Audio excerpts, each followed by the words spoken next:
Bonjour à tous, la chaîne Techno à San Francisco en Californie pour le lancement d'Internet Explorer 9. Et vous savez quoi? Internet Explorer 9, 9 comme nouveau.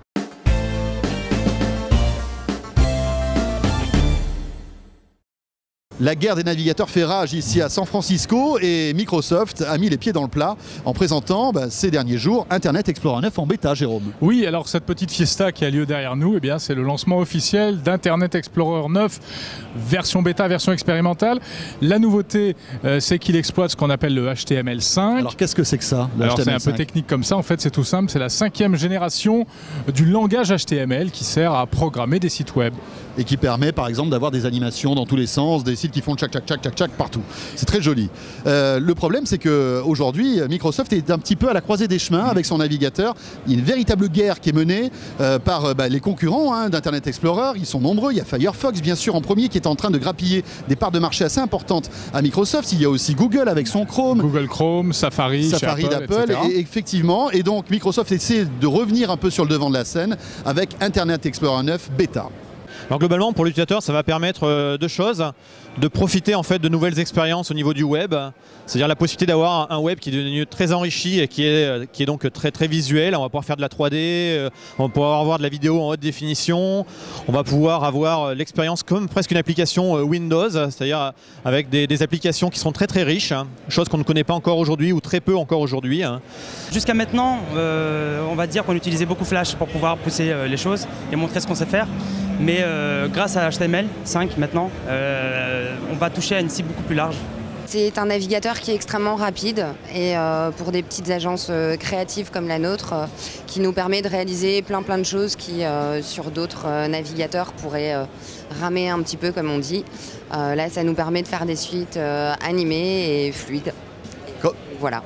Comme par exemple là ces petites marionnettes, c'est ça? Oui, l'objectif là c'était pour Microsoft d'utiliser un maximum de ressources web dans la création de ce site. Donc nous à l'origine notre passion c'est la créa et beaucoup l'animation. Donc on a travaillé avec des web designers et des animateurs pour créer un maximum d'animation sur ce site. Donc c'est un site qui est une toute petite appli toute bête mais qui demande beaucoup de ressources et le but étant de montrer que ça tourne bien sur ce navigateur. Moi je me suis dit quand j'ai vu la bêta, je me suis dit enfin. En gros, sur une machine, il y a deux composants qui permettent de traiter de l'image, de traiter de l'animation, etc. Ce sont le processeur et puis le processeur de la carte graphique. Et jusqu'ici, en fait, le processeur de la carte graphique, il était très peu utilisé. Et la grosse nouveauté d'Internet Explorer 9, c'est que justement, on va utiliser cette puce qui aujourd'hui est peu sollicitée finalement par les PC, qui est là, qui est très puissante et qui attend finalement qu'on lui donne un peu de travail. Et donc du coup, l'utilisation en fait de ce processeur sur cette carte graphique va permettre d'avoir une expérience beaucoup plus riche, de naviguer beaucoup plus rapidement dans les interfaces graphiques, telles que par exemple un Big Map ou alors pour lire des vidéos. En fait, ça va être la puce de la carte graphique qui va décoder la vidéo parce que c'est son travail finalement de faire ça et ce sera pas le CPU donc le processeur de la machine qui va être sollicité. Alors l'un des enjeux importants de l'Internet de demain, c'est la vidéo, bien sûr, la vidéo qui sera boostée par HTML5. On essaye de reproduire à peu près tout ce qu'on est capable de faire aujourd'hui en Flash en HTML5 et de montrer qu'au final, l'expérience est la même, voire même mieux, puisque avec Internet Explorer 9, on peut utiliser certaines fonctionnalités qu'on n'a pas en Flash, comme l'accélération graphique ou des choses comme ça. On a beaucoup reproché à Microsoft dans les années précédentes justement de ne pas respecter les standards internationaux du web. Vous essayez en quelque sorte de vous racheter aujourd'hui? Alors, on n'essaye pas de se racheter aujourd'hui, on a déjà commencé à se racheter entre guillemets avec Internet Explorer 8, où Internet Explorer 8 en fait est probablement aujourd'hui le navigateur qui respecte le plus les normes HTML 4.0.1 et le CSS 2.1. On a vraiment rendu le navigateur ultra compatible avec ces standards qui sont finalement les standards d'aujourd'hui, l'HTML5 et le CSS3, ça va arriver dans les prochains mois, prochaines années. On est au début aujourd'hui de ces standards qui sont, je le rappelle, pas encore tout à fait finalisés. Et Microsoft est directement chairman au niveau du W3C, donc on travaille avec d'autres membres tels que la Fondation Mozilla, tels que Google ou d'autres partenaires du web pour effectivement tous partir sur un même langage commun. HTML5, les mêmes markups et faire en sorte qu'aujourd'hui un site développé en HTML5 se comporte de la même façon sur un Internet Explorer, que sur un Chrome, que sur un Firefox. L'objectif c'est ça, c'est de ne plus avoir de différenciation et de finalement faciliter le travail des webmasters qui aujourd'hui, il faut reconnaître, ont un travail délicat qui est de gérer les différentes versions. Les différentes versions, principalement les vieilles versions d'Internet Explorer, la version 6, la version 7.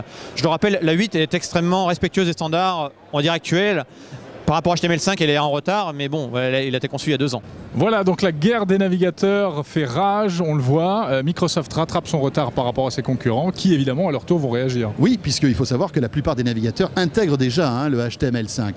Alors il y a aussi un autre acteur important dans le domaine du web, c'est Adobe avec son Flash. Ouais. Le Flash qui représente pratiquement 70% du web d'aujourd'hui. Comment va réagir Flash qui va se sentir attaqué de toutes parts, entre autres par le HTML5? Eh bien c'est la bataille que vont se mener tous ces acteurs d'ici les mois ou les années qui viennent. Ça va être passionnant.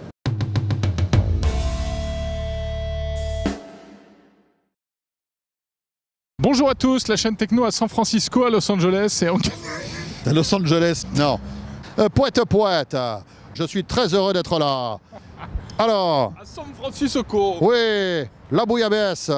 Elle est bonne ici. À San Francisco. Les steakhouse, mais qu'est-ce que c'est que les steakhouse? Ici, il y a des girelles. Il faut manger des dorades. Tais-toi.